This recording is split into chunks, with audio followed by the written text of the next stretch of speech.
Bismillahirrahmanirrahim. Assalamualaikum warahmatullahi wabarakatuh. Alhamdulillahirabbil alamin. Allahumma shalli ala Muhammad wa ala Muhammad.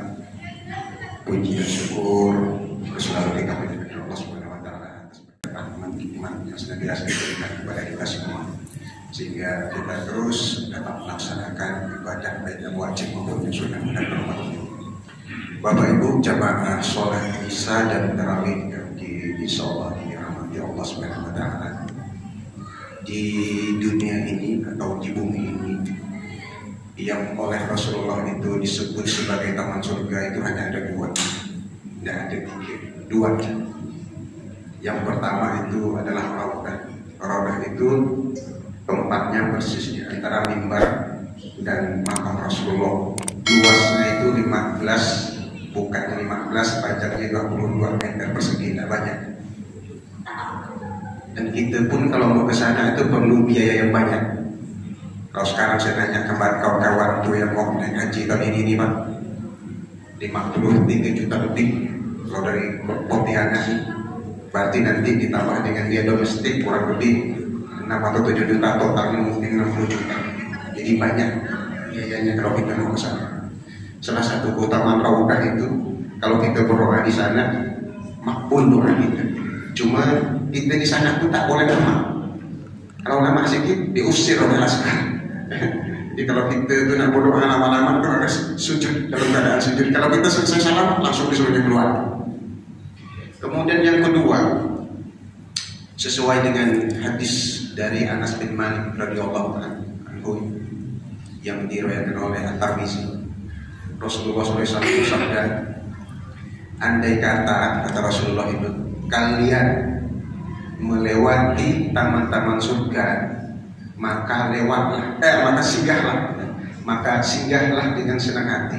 Maka para sahabat bertanya, ya Rasulullah, apakah taman-taman surga itu? Rasulullah menjawab, taman surga itu adalah majlis ilmu, halaqah zikir. Itulah taman surga yang kedua. Murah, meriah, dan kita tidak ada yang usir. Lama-lama itu tak apa. Dan banyak keutamaannya. Di antara keutamaan kita menghadiri majelis zikir itu lebih afdol, lebih utama, lebih besar pahalanya daripada 1000 rakaat sholat sunnah. Jadi itu keutamaan kita hadir di majelis zikir. Jamaah sholat isya dan tarawih yang dirahmati Allah Subhanahu wa taala.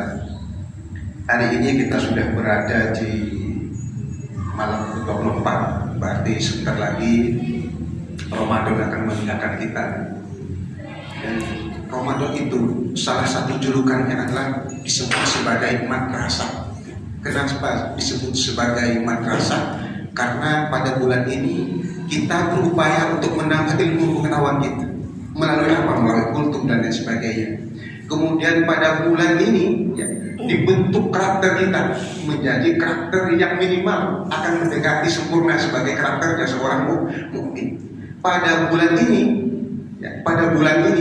kita dicas lagi keimanan kita agar semakin meningkat.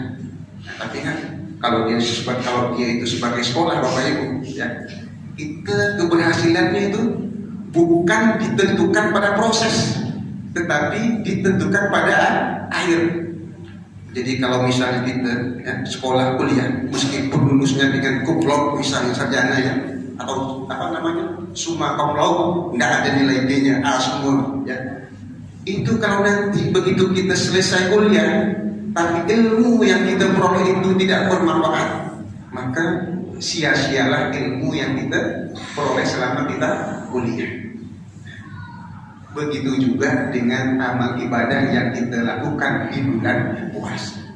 Saya sebut tadi sebagai kurikulum, berarti ada dong materinya. Ada materinya. Apa materinya? 1, pengendalian hawa nafsu. Yang kedua apa? Sholat. Yang ketiga apa materinya? Sedekah. Yang keempat apa materinya? Baca Al-Quran.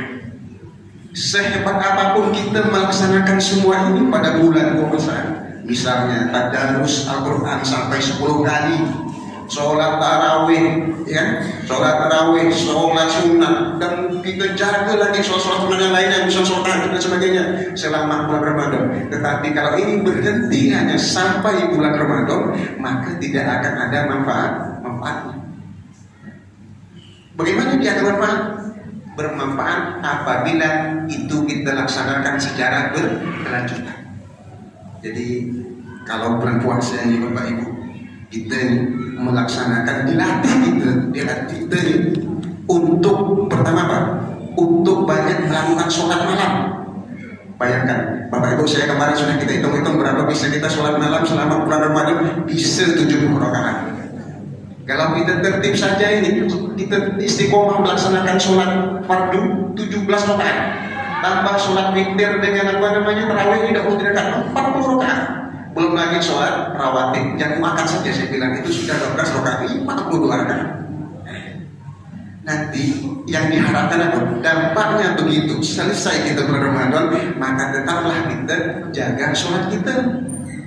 Tetap kita jaga sholat kita. Minimal sholat 5 waktu, tetap istiqomah kita ke masjid. Alhamdulillah kita di sini sholatnya 20 rakaat tarawihnya. Sehingga kalau kita bawa 20 rakaat berat Bapak Ibu. Berat itu 20 rakaat itu. Benar, saya merasakan berat. Ya. Begitu kita laksanakan nanti, misalnya kita ganti dengan sholat tahajud 8 rakaat, insya Allah terasa ringan. Kenapa? Karena kita sudah pernah melakukan peristiwa-peristiwa yang lebih berat. Begitu juga dengan ibadah yang lain, misalnya nanti ya bulan puasa ini kita maksimalkan, misalnya kita tadarus Al-Quran 3 kali kita khatam, tetapi begitu lewat bulan Ramadan tidak pernah lagi kita baca Al-Quran. Nah, berarti kurang manfaat karena targetnya itu. Jadi kita itu dilatih pada bulan Ramadan ini dalam rangka apa? Dalam rangka menghadapi 11 bulan di luar bulan Ramadan. Jadi Bapak Ibu, saya kira itu yang dapat saya sampaikan, mudah-mudahan dapat memotivasi kita ya, sehingga betul-betul kita nanti pada akhir bulan Ramadan ini akan mendapat dapat sertifikat menjadi manusia-manusia yang bertakwa, manusia-manusia yang diampuni oleh Allah Subhanahu wa taala dosa-dosa kita 1 tahun yang lalu. Amin ya rabbal alamin. Demikian, wassalamualaikum warahmatullahi wabarakatuh.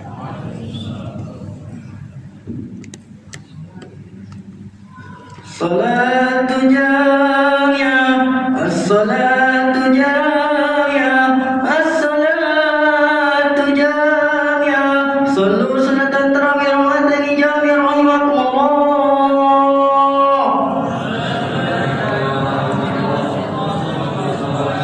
Allahumma salli ala Muhammad, Allahumma salli ala Sayyidina Muhammad, Allahumma salli ala Sayyidina Maulana Muhammad.